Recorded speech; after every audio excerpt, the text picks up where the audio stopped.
Welcome to Everything Co-op, bringing you information on how cooperatives can help improve your quality of life.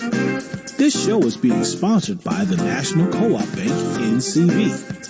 The NCB is dedicated to strengthening communities nationwide for the delivery of banking and financial services for the nation's cooperatives, their members, and other socially responsible organizations. For more information on the power of community ownership, visit ncb.coop. That's ncb.coop. Now stay tuned for your host, Vernon Oakes. Good morning, everybody. This is Vernon Oakes. Welcome to Everything Cooperative. And this morning, we have Mr. Ron Hantz with us this morning. You know, he is all about conscious community, the network for developing conscious communities here in the DMV and in Baltimore. Good morning, Ron. Good morning. Tell me, what is the network for developing consciousness?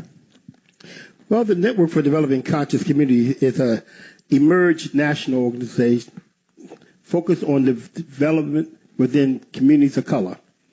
And what we apply is a humanistic and spiritual perspective to how community development should be engaged from a community perspective.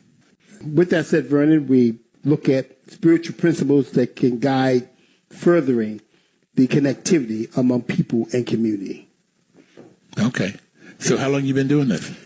This organization has now been emerged for 4 years now. Okay. So I think I've known you about that amount of time, 4 years. A little longer than that, because we met prior to me starting this organization. Okay. So what are some of the kinds of things that you do in this organization?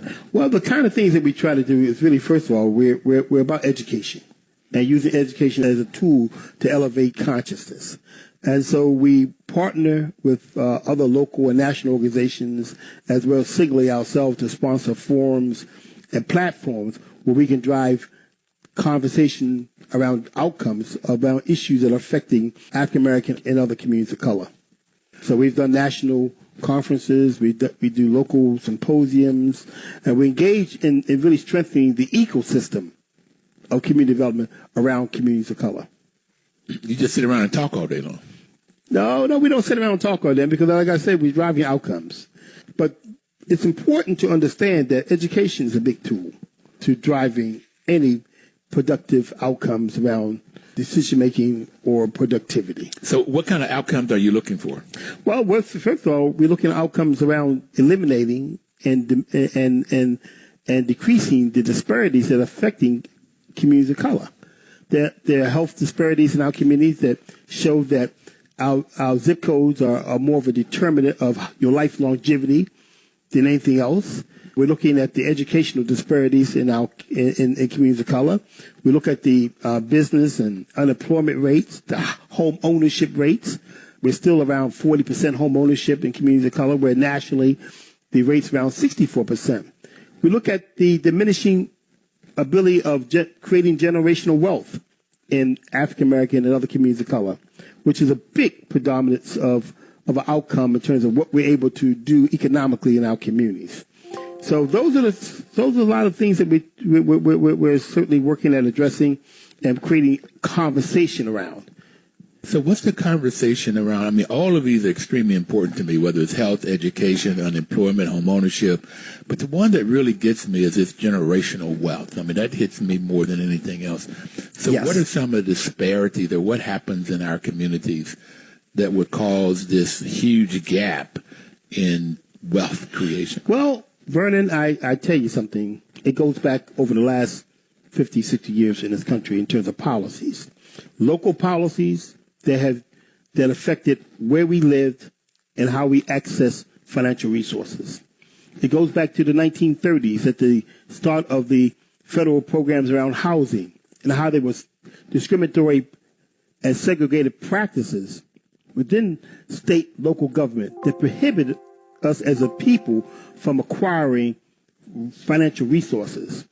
Go back to the redlining that has gone on, that has created economic walls around our communities where we couldn't access financial resources. And of course, the exploitation that had went on as a result of that, because of the fact that we couldn't acquire through the normal financial streams with FHAs and VA and the securing of mortgages, that others took advantage of that opportunity to exploit us in the real estate market. And as you all know, home ownership is probably the first gateway to creating wealth over time.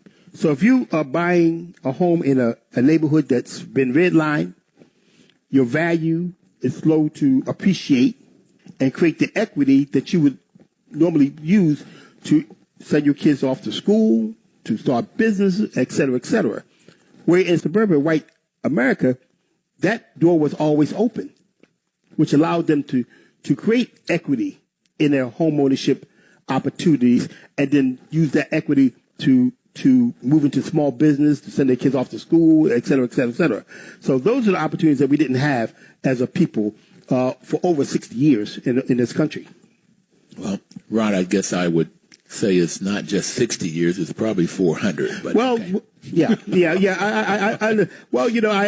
I didn't want to tap into the years of slavery, but coming out of Jim Crow, which we know was very impactful, that took place after the abolition of slavery in 1965, this whole white-led privileged society took on another plateau to violently disengaging us economically in this country. So you could not get a loan to borrow money in the neighborhood. So you could not buy a home. And therefore, you could only rent. And the people that owned those multifamily buildings were normally white, and then they exploited you. I heard you use that word, exploited. Exploited, yes. So you end up paying a larger percentage of your income. So you don't have a huge amount of income in the first place, or a huge unemployment rate. And so then that income, I think FHA or HUD talks about 30% of your income going toward housing. And you may find in the neighborhood that might be more like 50% of your income going to housing, because you're making a lower amount of income and a higher amount of rent. So that's where this exportation piece comes in. Generation and generation, harder to create wealth. One of the speakers that we're having at our symposium, and we'll talk more about that, is Dr. Burl Satter. Wait. Tell me, what symposium are you talking about? Oh, the symposium I'm talking about is the Symposium on Racial Equitable Community Development that we're hosting in Baltimore from October the 22nd through the 23rd. One of our keynote speakers at that symposium is Dr. Burl Satter, who's a researcher at Rutgers University. Dr. Satter's father was a Jewish attorney working in Chicago during the 30s, 40s, and 50s. And what her father did for black families was provide them legal advice on acquiring and purchasing real estate, and particularly talking about home ownership. What was going on in Chicago at the time was, like many other cities in America, there was blockbusting, where white realtors, brokers, and loan officers, and the whole systematic process of scaring white folks out of their neighborhoods with the thought that black folks were moving in. And so when this process was unveiling and unfolding, Vernon, they were buying the real estate at below market value because, again, of the scare tactics. Sell your property now. Black folks are coming. And they would orchestrate, black women riding or walking through these neighborhoods with carriages with kids to show that they were actually, moving in. And so what they did, they acquired these properties at below rate. And because of the system was in place that didn't do lending, and this was all in a lot of the government programs, there was language that prohibited lending to black families. Those people who were engaged in the process were buying and selling above market to black families moving in. Not only were they selling at above market rate, but they were also doing the lease to own financing, which means they controlled the interest rate and financing of those loans. And so what has come out of that discussion, Vernon, is that there was probably about $3 to $4 billion of wealth during these years extracted out of the black community in Chicago. That is absolutely so interesting. So you get these disparities all around wealth. So you don't create the wealth. And this is what I've tried to tell people and in organizations, businesses, churches, that the balance sheet is more important than the income sheet. We mainly look at what money comes in and goes out, this income statement. But the balance sheet looks at what assets you have and what you owe. So it looks at what you own and what you owe. And that turns out to be more important when you start talking about health and education and unemployment and home ownership. All in business ownership is how much wealth do you have. We're going to take our first break, and then I want to come back and really talk more about your upcoming symposium. And tell us again, when is that?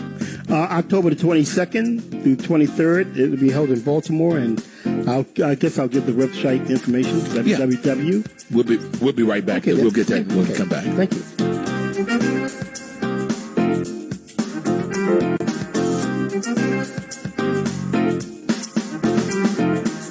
Welcome back, everybody. This is Vernon Oaks, and the program is Everything Cooperative. We have Mr. Ron Hantz with us this morning. He is the developer, the starter, the creator of the Network for Developing Conscious Communities.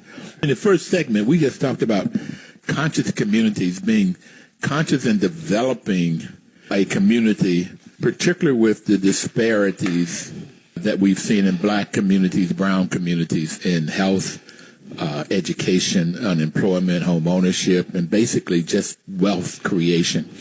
So we talked about why we have not, as a people, black and brown people, been able to create wealth at the same level that our white brothers and sisters have had the opportunity to do. So, Ron, I want you to, we stopped by talking about you're having the symposium in Baltimore. Tell us again, when is that, where is it, and how they can go to your webpage. Okay, thank you, Vernon. The symposium on racial equitable community development is being held on October the 22nd through the 23rd at the Vernon Conference Center, located at 7310 Park Heights Avenue in Baltimore, Maryland. You can go to our website and get information on the symposium, the session, the speakers, times that the symposium will be happening. Our website is www.ndccnetwork.org, www, N as in Nancy, D as in David, C as in Charlie, network.org.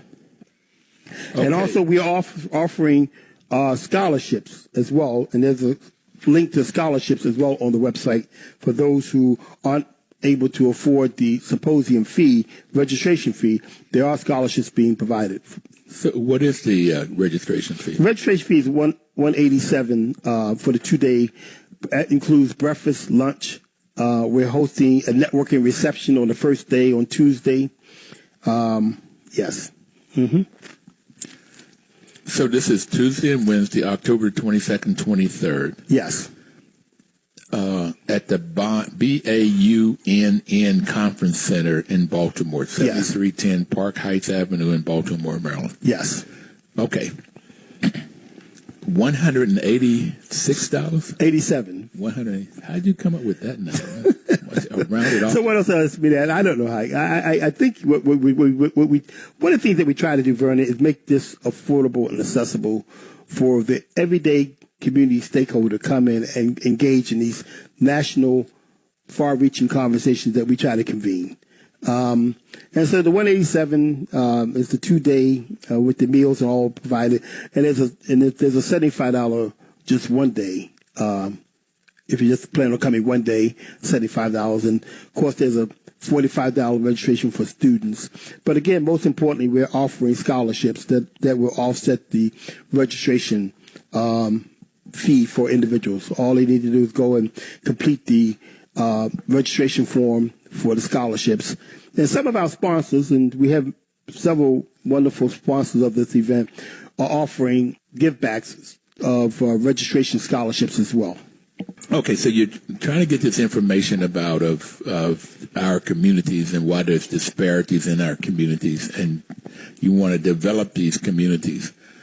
So you have these conversations, and I've been in these conversations with you, but what is the purpose of the conversation? What's the kind of outcome that you're looking for? Well, the outcome, Vernon, is really to build capacity.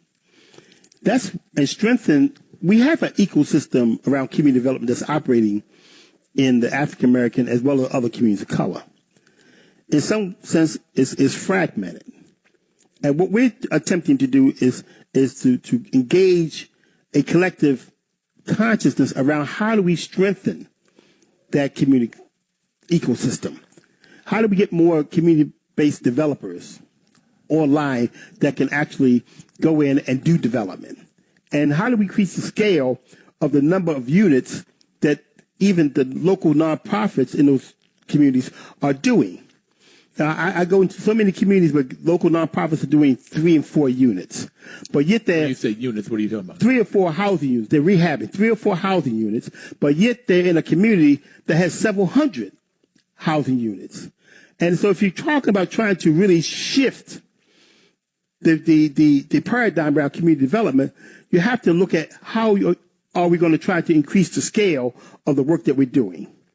I was just talking to someone the other day, and one of the realities is that we don't even have health and wellness centers in our community, where we know that trauma is a big issue in particularly in the Black community.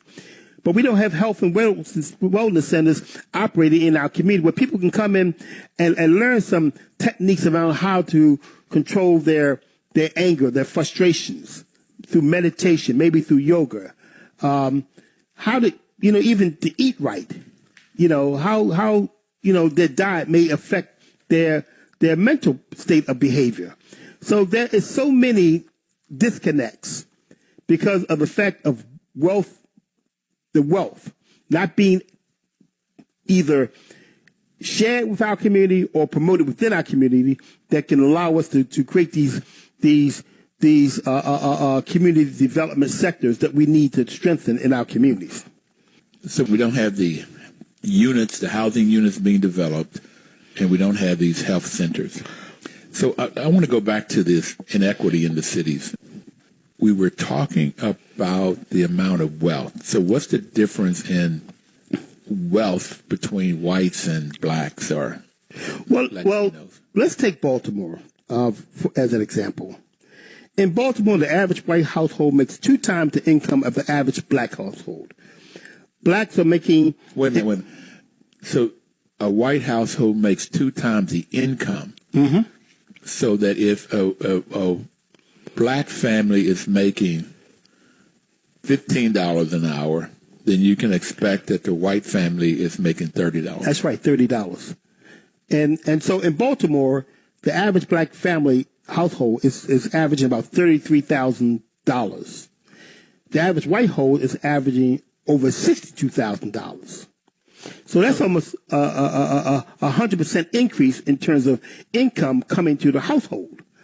And so Wait a minute. I just got to understand these numbers a minute to make sure, because $33,000 is right about $15 an hour.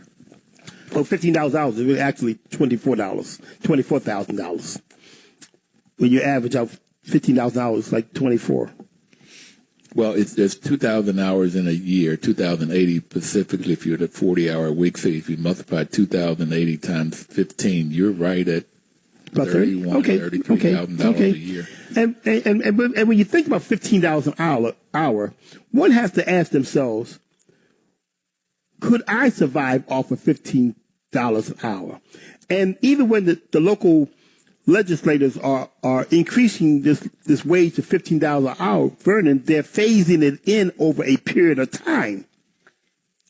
So it doesn't go into effect the year they make the legislation. It's incrementally moving over a 3-year period to get to $15 an hour. So one of the critical things here you have at the black household, that's the mama, the daddy, the children, and everybody was coming into the household is $33,000 in Baltimore. That's right. Which is approximately $15.50 an hour. That's what's coming in the household. And that's at a gross level. That's not at a net level, and True. net is 1/3 of that. So you're going to get about $21,000 coming in, $22,000 coming into the household. That's a little less than $2,000 a month coming into the household. And so you get, how can you live off of $2,000 a month, particularly if it's a family of four? Well, I teach. I'm an adjunct professor at the University of Maryland, Baltimore County, and one of the exercises I do with my students is to have them go and Google what is the median starting salary for a student with a BA degree. A bachelor's degree. Yeah, so it's about $40,000 to $42,000. That's the gross. So we start taking out the net, which is the first thing, taxes at 28%. By the time we take out all the expenses that are coming out of that income, you know what? They are now impoverished themselves. So they realize the underlying question around wealth and wealth building. So once you take out your taxes, your housing, your transportation costs, and if you're a student, you may be paying student loans, your food costs, your clothing costs, your entertainment costs, you're upside down.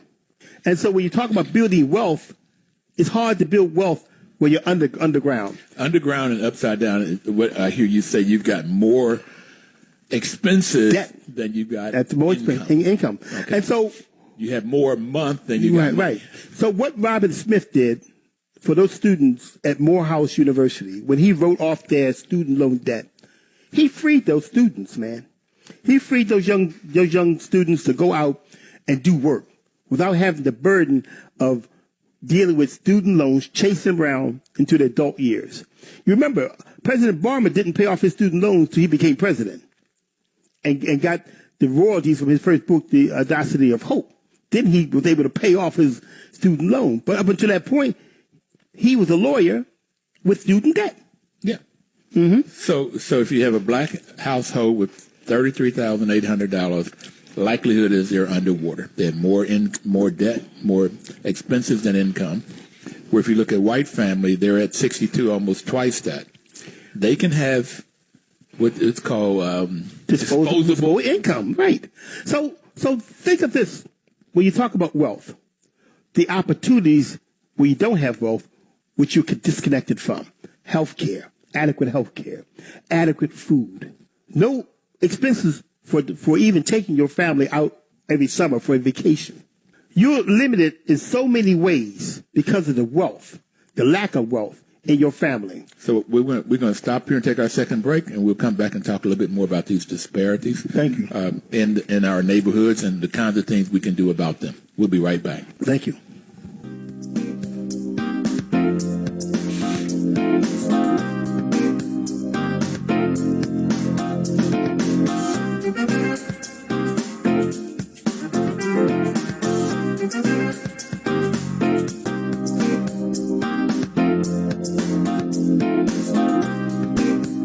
Welcome back, everybody. This is Vernon Oaks. The program is Everything Cooperative. The National Cooperative Bank is sponsoring this program.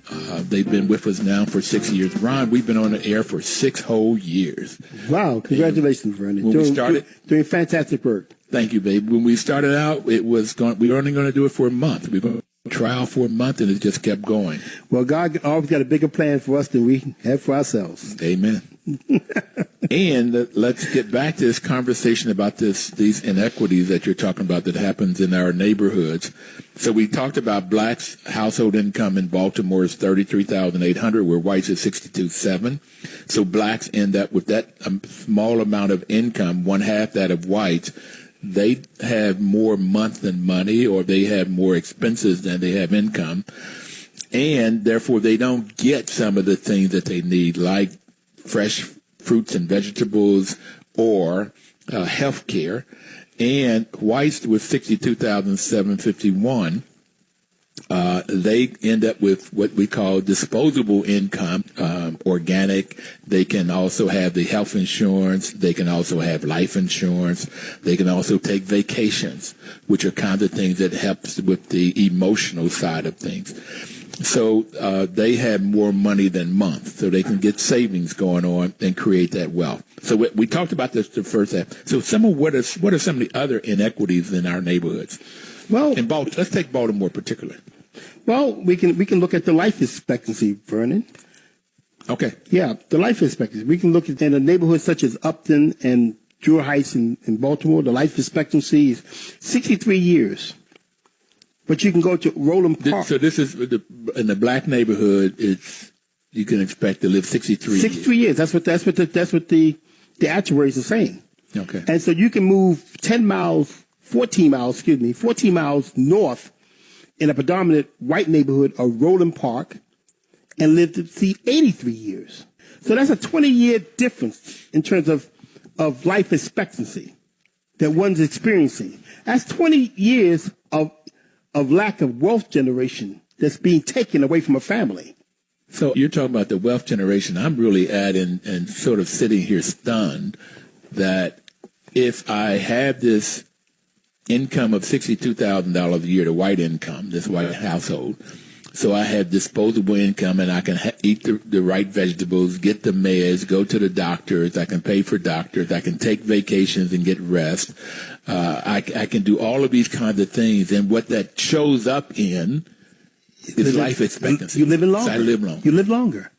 You're not dealing with the stresses of everyday pressures and the trauma that our black communities are under. I mean, we talk about unemployment. I mean, talk about the unemployment in Baltimore, which is in a black community is 4 times higher than a white community. So blacks in Baltimore the unemployment rate is 14%? Yeah, around 14%. And I do want to say, I want to just to put some cloak around these statistics. These are statistics that have happened after the 2015 uprising in Baltimore that involved Freddie Gray.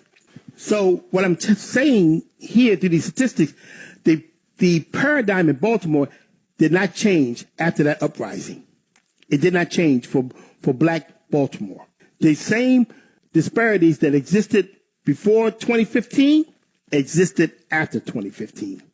Well, these things are in the fabric of the neighborhood, so an uprising won't cause them to change anyway. Well, Vernon, and I guess that's the reason for your organization. Well, Vernon, we can't talk about these disparities in a truer context unless we bring in the conversation about institutional racism.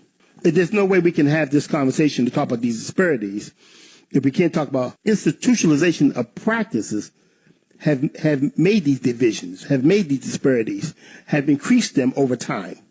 So with that in the context, it's not unfathomable to see why we are in the state of being where we're in. Institutional racism has played and is still playing a major part in the allocation of resources, policies in this country affecting communities of color.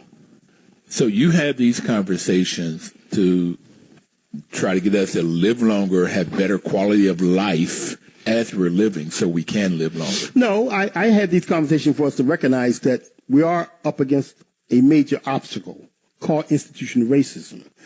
But we shouldn't let that be the prohibitor that disallows us from doing the things necessary for us to do to augment and grow our communities and provide resources. I really think we're saying the same thing. Yeah. Mm-hmm. Yeah. That these inequalities and disparities exist, and we have to understand that that's racism, that's systemic, that's institutional, that's happening, and then what we must do to overcome that, so we don't have the disparity. That's right. Okay. That's right. And that's why you have your organization. That's why we have the organization, and that's why we promote the practices and education forums that we do. So that's what a conscious community. When that's you what a conscious community is recognizing that, because there's a humanistic, as I said earlier, there's a humanistic and a spiritual aspect to how we really need to approach our communities and how we want to see us grow. We've gone through a phase of disconnection, being disconnected as a people, culturally and spiritually, and we have to find our way back to what keeps us binded and grounded and connected, together. Because there's no savior coming for Black America. And I think that most of us who have been in this work of community building understand that there's no one's going to save Black America but Black America. And so we need We need the involvement of our faith-based community in a much larger way. We need the involvement of our business and professional associations in a much larger way. We got to go back into communities, man, where there are no institutions working. Such as we talk about food deserts, communities that have no access to food sustainability. There are communities that are operating with no organizations working in those communities at all. And so we got to start looking at how we build institutions in our communities, such as what Marcus Garvey was promoting back in the 1930s. Well, before you go there, I want to go back to, you mentioned he brought up food deserts. So I want to make sure people understand what a food desert is. And that's basically, my understanding of a food desert is you cannot get fresh fruits and vegetables. Yeah. You cannot get quality foods. And these dollar stores, they're coming in, and the chairman of the dollar stores, General Dollar, one of them said he wants to be in all of these neighborhoods. They're providing the carbs, low cost, and people can come in and get the carbs all day long, and they do not, and that's what helps to cause this low life expectancy. I got it. What do we do about it, man? Well, Vernon, we got to look at how we can build institutions that are growing and providing adequate foods to our communities. We got to talk more about ownership, not just real estate ownership. I mean, ownership of the businesses in our community. Because if you go through any black community, I don't care if it's Baltimore or L.A., you will see the business ownership in those communities don't look like the people who reside in those communities. And so we have to get to an understanding that if we're going to create better outcomes for ourselves, that we have to be the orchestrators of our own self-determination, which means ownership. That we have to be able to bring the resources and the services that's going to better serve our communities in a better way than others who are now doing that. Well, this is why I have you on the program called Everything Co-op. Okay. Because cooperatives are the only vehicle that I have seen in my 72 years on this planet. It's the only organizations, institutions, whether it's housing or financial through credit unions or farming, whatever, but the only organization where you can create wealth, social and financial wealth. Well, let's say I like to look at it as one of those processes. One of what? As a process. Okay.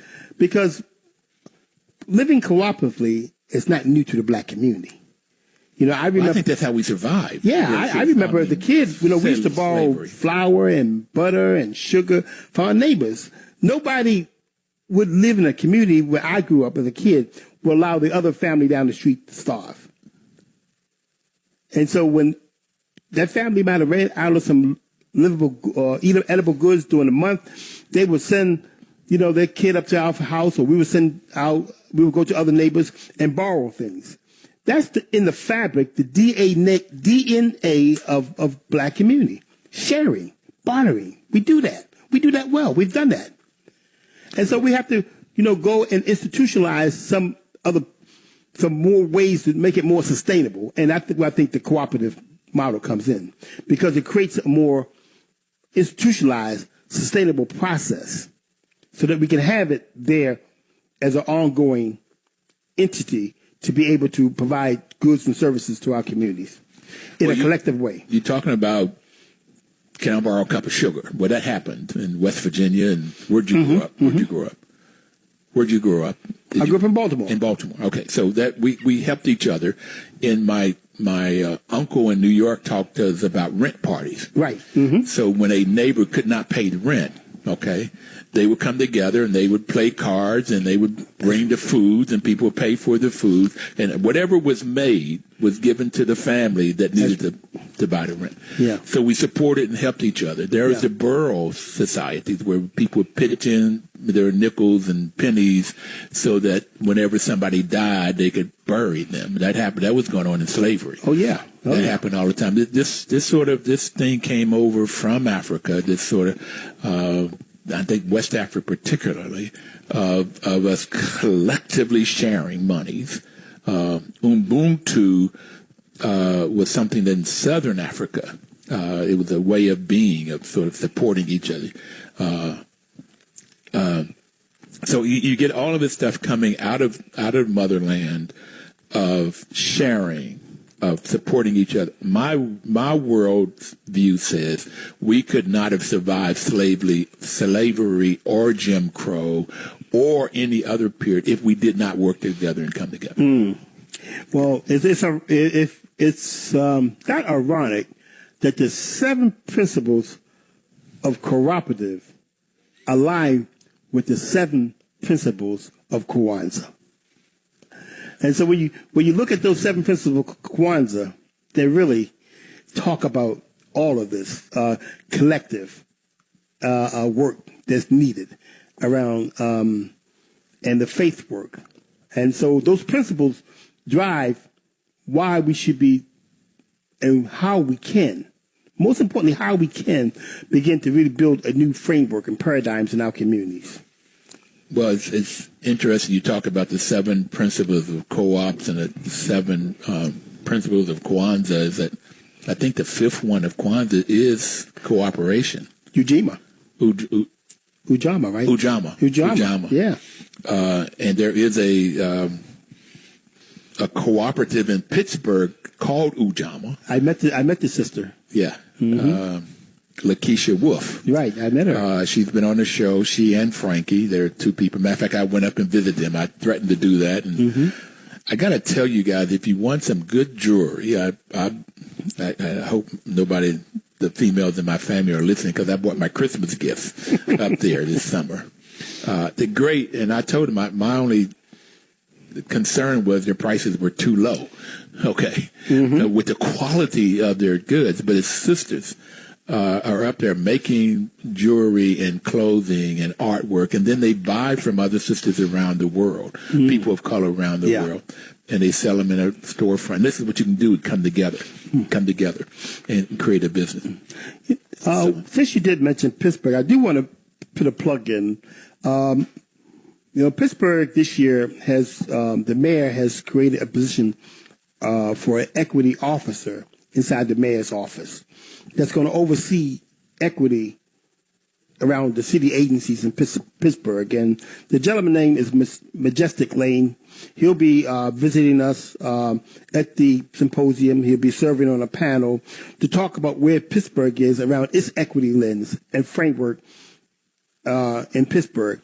And in the same conversation, we're having folks from Baltimore who also has legislation on the book to talk about where they are along their process of ensuring that resources are being fairly and equitably distributed throughout the city without having any sector of the city gain leverage by attracting the majority of public resources to that particular area.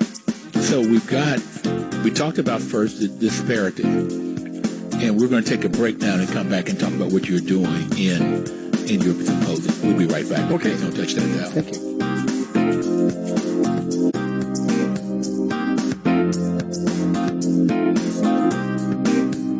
Welcome back, everybody. This is Vernon Oaks. The program is Everything Cooperative.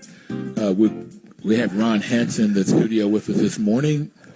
So, Ron, we talked about the disparities in the white community, black community, white family, the black family. We've talked about the history of it. We talked about what we need to do, and I find co-ops is one of the answers. And different cities are doing different things. And you're having this symposium. You've told us it is October the 22nd and 23rd is in Baltimore at the Bonn, BAUNN Conference Center at 7310 Park Heights Avenue. Tell me, what are some of the things you talked about, Dr. Statter, but what are some of the programs that you're going to be doing there? Well, one of the conversations, and we have over 60 presenters that are coming and sharing in dialogue at this symposium. And we have over 16 discussions that'll be running concurrently throughout the Tuesday and Wednesday. And what we are hoping, and our goal is, Vernon, to really drive outcomes. And so it's important to come together and share information, and that's what we want to achieve. Firstly, is the sharing of information. But most importantly, we don't want to leave an empty vessel of a conversation there on October the 22nd and 23rd. We want to give folks an opportunity to take back to their communities some best practices that they can put in place in their local communities. And so we'll help them do that. You know, we hope to sign up organizations to become members of our network so that we can support their work in an ongoing, more cohesive way. Because, again, it's more not about just talking about what the disparities are, but really how do we find solutions to augmenting these disparities that are affecting the growth and development of our communities on a holistic perspective. You know, our young folks are calling out to us to their need. You know, the violence that we see in our communities, the high dropout rates that we're seeing in public school systems. The public school systems are not working adequately to support the education of our communities. The loss of culture that we're seeing. There's so many challenges that we're addressing, and there still needs more addressing if we're going to be working towards solving and creating some better outcomes.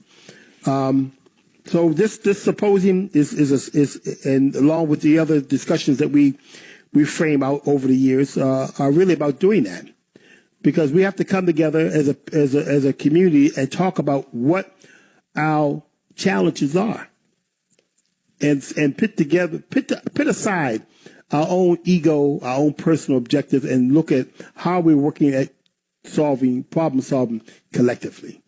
So we'll have discussions around how we can work with other partners. There's one of the symposium sessions we're going to have is talking with other Asian and Latino communities about how can we as communities of color lend more capacity to our work collectively. Mm-hmm. Because some of the same problems we all are facing when it comes down to institutional racism. I first came to this when I taught at City University in New York, and it was blacks against Puerto Ricans for the crumbs. Mm-hmm.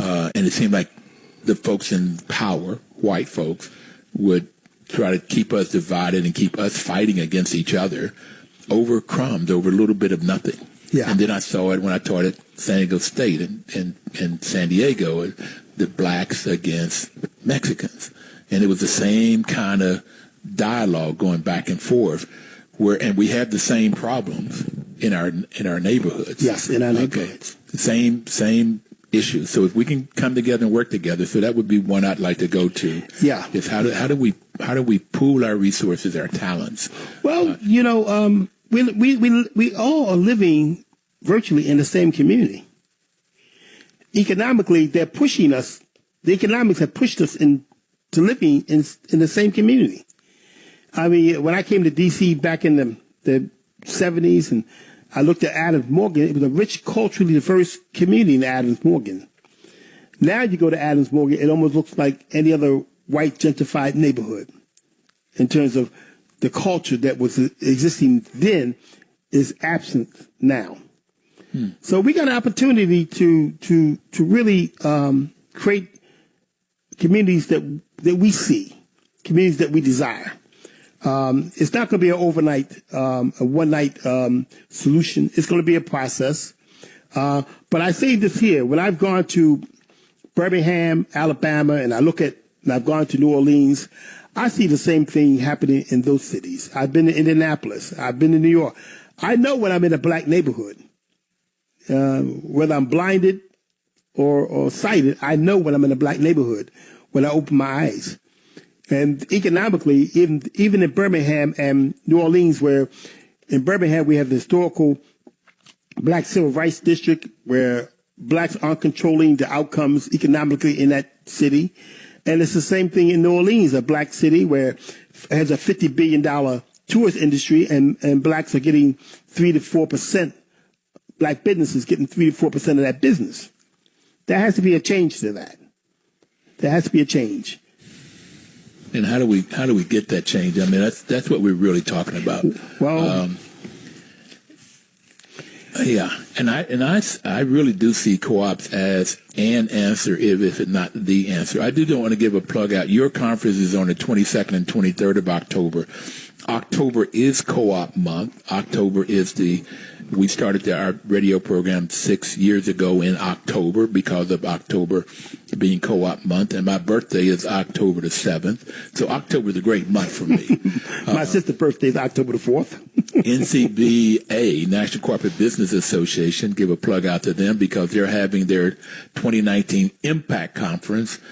Starts on Tuesday, October the 1st. It's sort of a pre-conference looking at excellence in cooperative leadership and management presented by St. Mary's College. That's all day long from 9 to 4:30. And then on Wednesday and Thursday is their main conference, and they will be talking about some of the things you're talking about here. Okay. Well, Vernon, you are hitting a panel at our symposium, and we're looking at cooperatives. And we're going to discuss cooperatives in terms of their viability around ownership in communities of color. And so we're in the process of launching a green cooperative initiative in Baltimore as well. Several weeks ago, everybody nationally, internationally heard the president talk about how filthy Baltimore was as a city, and we took that personally. But we took that personally well before his comments. We started working with Wells Fargo Bank back in January of this year to look at launching a cooperative business initiative in Baltimore around street maintenance. And so we're now at the point we're on the thrust of launching this cooperative business in Baltimore to look at how we can start looking at some of the Main Street small business districts around doing a green cleaning project. And that will be worker-owned, worker-controlled, and worker-directed. And so we hope to be launching that in the next several months in Baltimore City with the assistance from Wells Fargo Bank. So we can there's 4 basic types of co-ops. If it's owned and controlled by the employees, it's called a worker cooperative, and you can pretty much have any kind of business you want. If it's owned and controlled by the consumer, the people that uses the products or services, then it's called a consumer cooperative, and those are housing co-ops or consumer co-ops. It's owned and controlled by the people that live in it. Credit unions are consumer cooperatives. REI is equipment, recreational equipment. It's a company that is owned by the people that buy those services. So you can have those 2 types are the main types. And then you have a purchasing co-op and a marketing co-op. Purchasing co-ops where people pool together to buy things to get a better product at a lower price. And the marketing co-ops or producer co-ops is what they're called. Ocean Spray, Land O'Lakes, those are all Cabot Creamery. They're all forms of farming is coming together. Now, artists, like we talked about Ujamaa, they're coming together to share. They make stuff together, but they can't. Each individual artist could not have a storefront. Mm-hmm. So in Ujamaa, they pool their products together, and then they sell them, and they create a storefront. And then they share the profits. They control when they're open, when they close, what shows and all. So it's a great, great model to do exactly what you're talking about in Baltimore, in New Orleans, in California, every state, every city. It's a place that we could do this and take it nationally. Yeah. Well, Vernon, I would be remiss if I didn't take a moment just to say thank you for having the vision to create this forum called Everything Co-op. You bring a conversation to the table that needs to be had. The forums that you create through this radio talk show allows folks to see a vision of the possibilities. And I think that's what NDCC is about, sharing the possibilities with folks in terms of how things can be different if we can apply ourselves collectively to working at it. So, Vernon, thank you for this show. Thank you for having the vision. Thank you to your sponsor for supporting this show on a regular basis, because it's much needed. So, you're welcome, and I appreciate it. I took this idea to Chuck, Pat Thornton and I did. She's the producer of the show. We took this to him 6.5 years ago, and they took it because NCB's mission is to support and be an advocate for America's cooperatives and their members, especially in low-income communities. Okay? Yeah. By providing innovative financial and related services. Yeah. So in their mission, it's all about these communities that we're talking about that have not had it. So they have been looking at ways of doing what we're talking about. That's why they make a great sponsor for the show. And you're welcome. And I just want to get more conversations with the ultimate goal. It's the same as yours, so we can have businesses created that's owned and controlled by people of color. They tell me the worker co-ops that 40 to 60% of the newer ones are owned by people of color. Yeah. So that we can create the wealth that you're talking about, so people can live happier, longer lives. That's right. That's what the Creator had in mind for all of us, to prosper. Thank you very much. And for everybody out there, please have a wonderful week, and we'll see you next week.